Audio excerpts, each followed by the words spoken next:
Berpacaran saat dirinya remaja bahkan dengan lelaki yang usianya jauh di atas dirinya.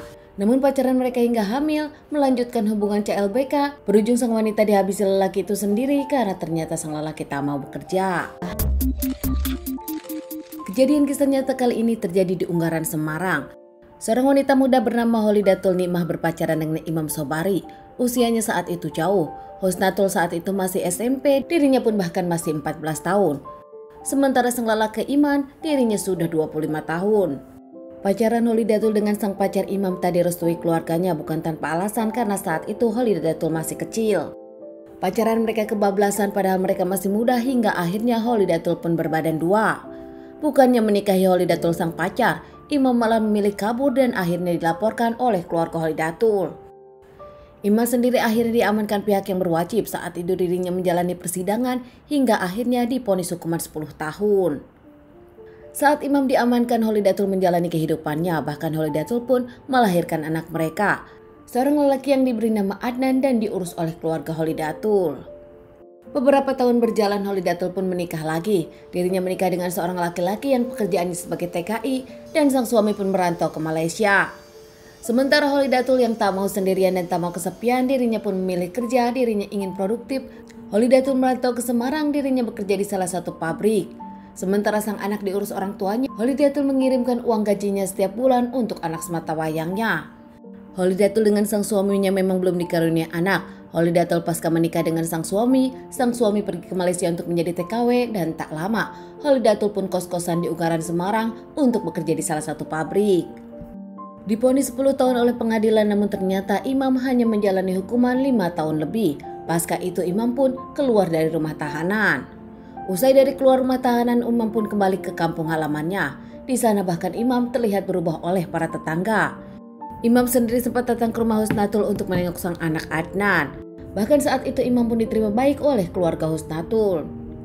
Bertanya kemana Husnatul pergi, keluarga pun menyebutkan Husnatul pergi ke Ungaran dan bekerja di Semarang. Saat itu ingin berkomunikasi dan silaturahmi dengan Husnatul, adik dari Husnatul pun memberikan nomor teleponnya kepada Imam. Mengabari Husnatul kalau dirinya sudah keluar dari rumah tahanan, komunikasi Imam dengan Husnatul pun terjalin baik. Tak lama bahkan Imam pun menyusul Husnatul ke Semarang. Kepada pemilik kosan dan lingkungan setempat, mereka mengaku mereka adalah suami istri, bahkan Husnatul pun memalsukan buku nikah pernikahan siri. Mereka di sana tinggal bersama di kos-kosan tanpa keluarga Husnatul tahu, apalagi tanpa sang suami dari Husnatul tahu.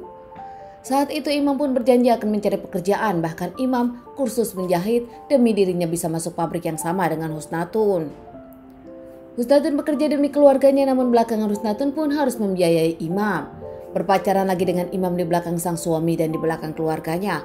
Husnatul di awal baik-baik saja. Namun nampaknya lama-lama dirinya keberatan karena Imam nampak tak berusaha. Boro-boro mencari pekerjaan, Imam sendiri tak menjalankan kursus yang dirinya rencanakan. Husnatul kesal kepada Imam yang nampak menjadi benalu. Beberapa kali cekcok di antara mereka pun tak terelakkan lagi. Husnatul makin yakin kalau dirinya tak bisa menceraikan suaminya yang tengah menjadi TKW bekerja keras, sementara yang dijalaninya adalah Imam, mantan pacarnya yang ternyata tak mau bekerja, bahkan meninggalkannya saat dirinya hamil.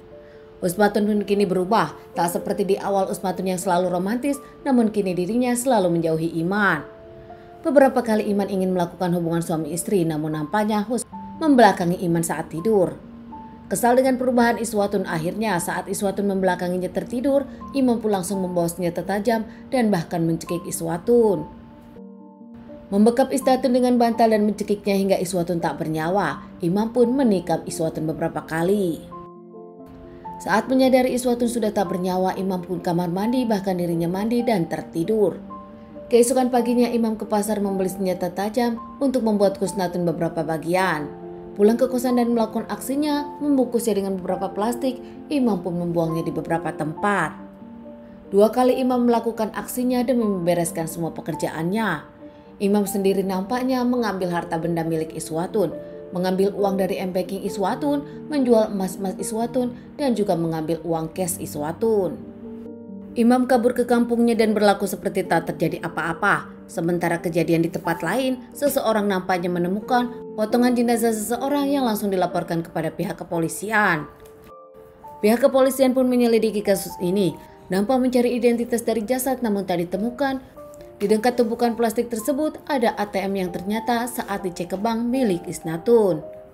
Pihak dari kepolisian pun langsung mendatangi kos-kosan dan mencari tahu tentang keberadaan Kusnatun dan juga orang yang bersama Kusnatun.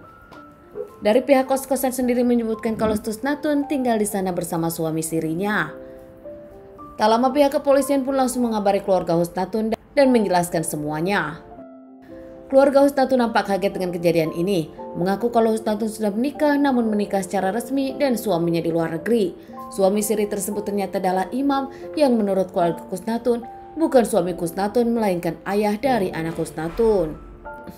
Pihak keluarga pun histeris dan sedih melihat kondisi Kusnatun, nampak meminta pihak yang berwajib mencari imam sebagai pelaku dan diamankan pihak yang berwajib, serta menginginkan imam divonis seberat-beratnya. Jasad Kusnatun sendiri dikumpulkan dan dikembalikan kepada keluarganya serta dimakamkan dengan kondisi tragis. Pihak kepolisian pun terus melakukan pengejaran kepada imam hingga akhirnya berkat kerja keras pihak kepolisian, imam pun berhasil diamankan di salah satu rumah temannya saat bersembunyi. Tanpa perlawanan imam pun diamankan, dirinya mengakui pelakunya dan mengakui alasannya. Menurut imam dirinya kesal karena Iswatun selalu sewot masalah dirinya yang harus mencari pekerjaan. Bahkan belakangan imam pun kesal dibanding-bandingkan dengan suami Kusnatun. Menjalani beberapa kali persidangan hingga akhirnya imam pun dihukum hukuman seumur hidup. Teman-teman, sekian dulu bahasan kasus yang aku bawakan kali ini. Semoga ini bisa dijadikan pelajaran untuk kita semua dan ditunggu bahasan kasus-kasus selanjutnya.